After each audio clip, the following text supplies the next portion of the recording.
Hello students. जैसा कि आप अपनी स्क्रीन पर देख रहे हो, ये LLB six semester main back ex examination May 2025 का एग्ज़ाम पेपर है। देखिए, ये बिल्कुल लेटेस्ट है। ये प्रीवियस सेशन का ही पेपर है, मई 2025।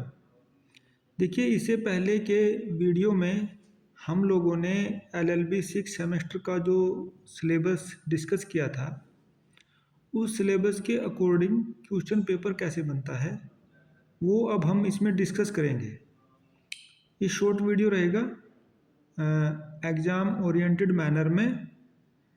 इसको ज़रा आप देखिएगा और अपने नोटबुक में जो मैं नोट करने के लिए कहूँ उसको नोट करते रहिएगा। देखिए, एग्ज़ाम बहुत ही जल्दी आ जाते हैं, पता भी नहीं चलता कैसे टाइम बीत जाता है। तो देखिए, ये स्टूडेंट को बताना बड़ा ज़रूरी है कि क्वेश्चन का पैटर्न कैसे आ रहा है।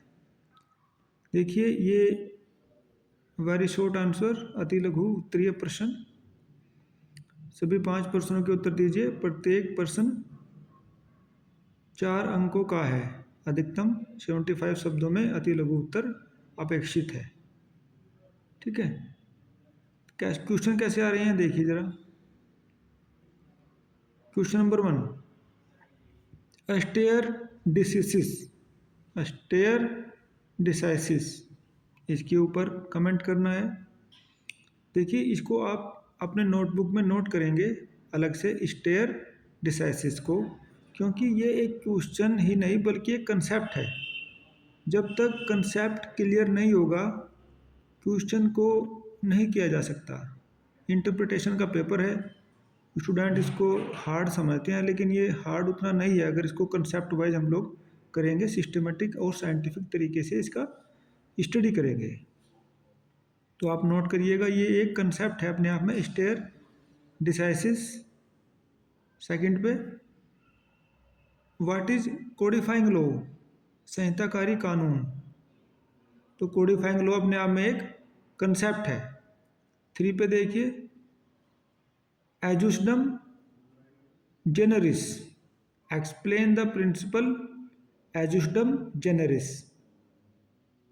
4, हितपरक अर्थान्वयन, बेनिफिशरी कंस्ट्रक्शन। अब आपको ये पता चल जाएगा कि सिलेबस के अकॉर्डिंग क्वेश्चन पेपर कैसे बन रहा है। It means that question paper syllabus से तो बनता है, लेकिन ये जरूरी नहीं कि जो सिलेबस में लिखा है वही क्वेश्चन पेपर में आए।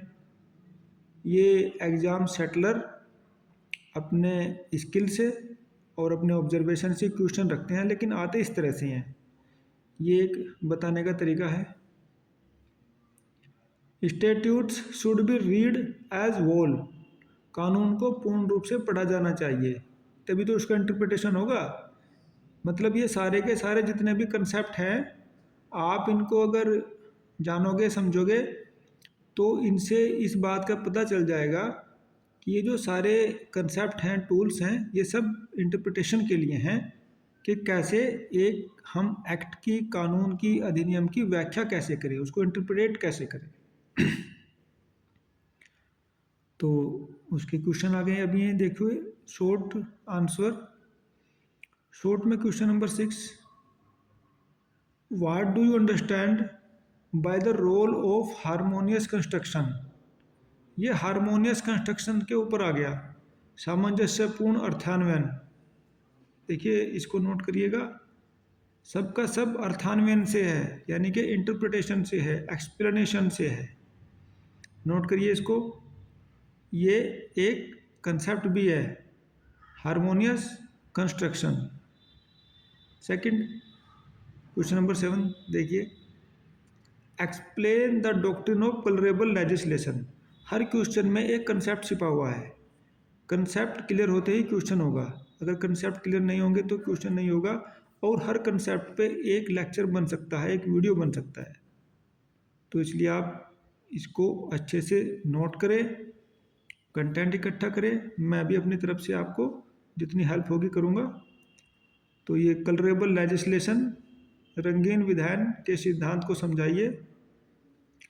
Right a note on the role of retrospective operation of statutes.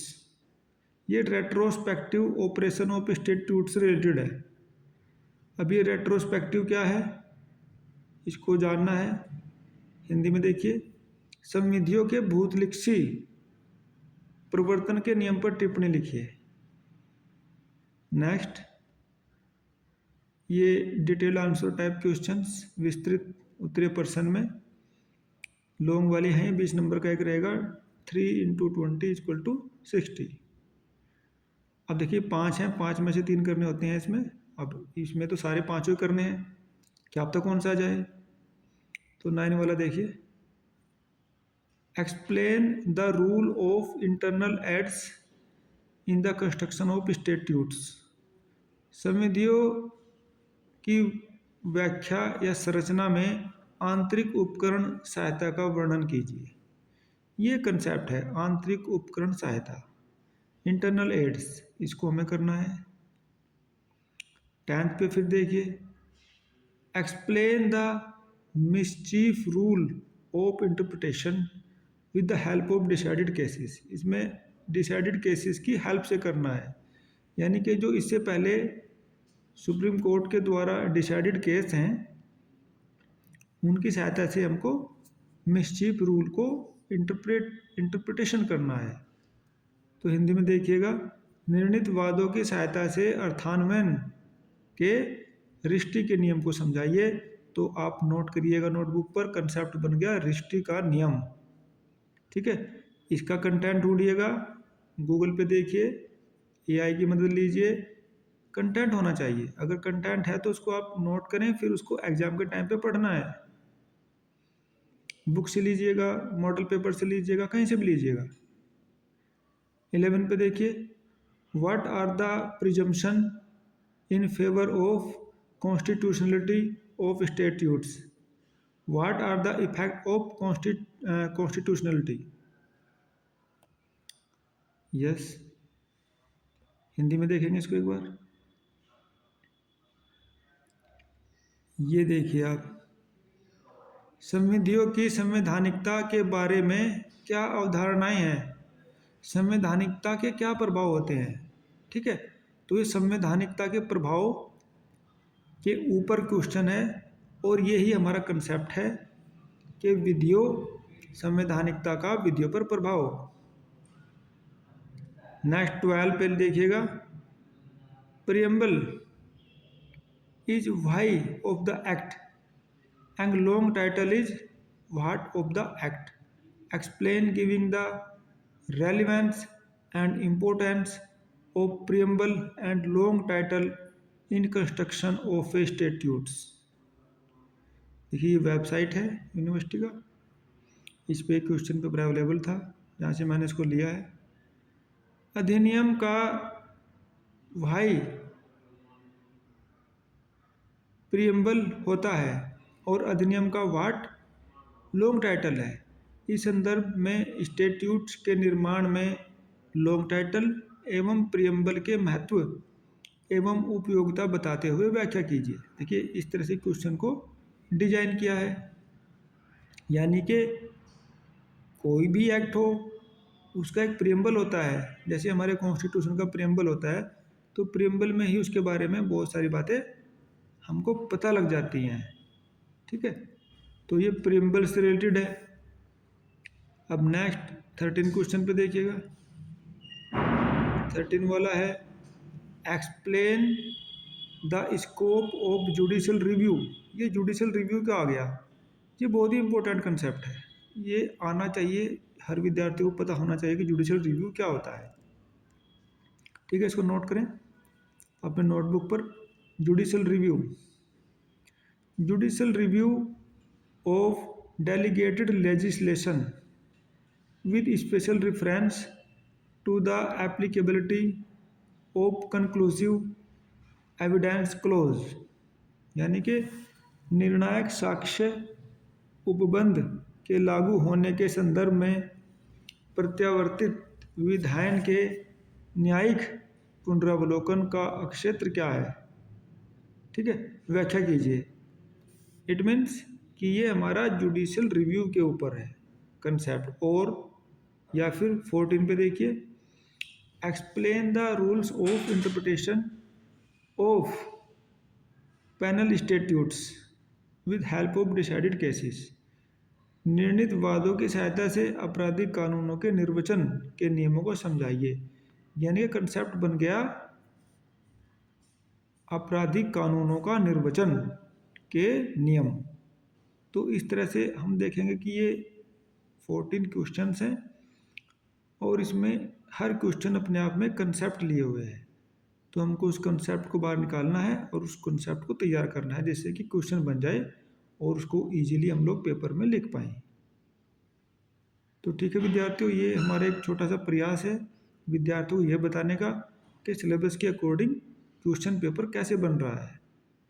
फिर इससे जो कंसेप्ट आ रहे हैं उसको नोट करिएगा।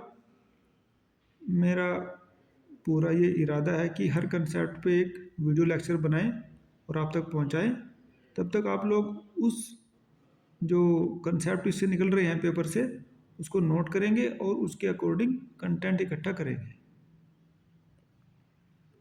ठीक है विद्यार्थियों, तो आज के शॉर्ट लेक्चर में हमने ये LLB 6 सेमेस्टर मेन एग्ज़ाम बिल्कुल नया मई 2025 का क्वेश्चन पेपर डिस्कस किया है। I hope this video will be very helpful to you. Thank you for listening. Thank you very much.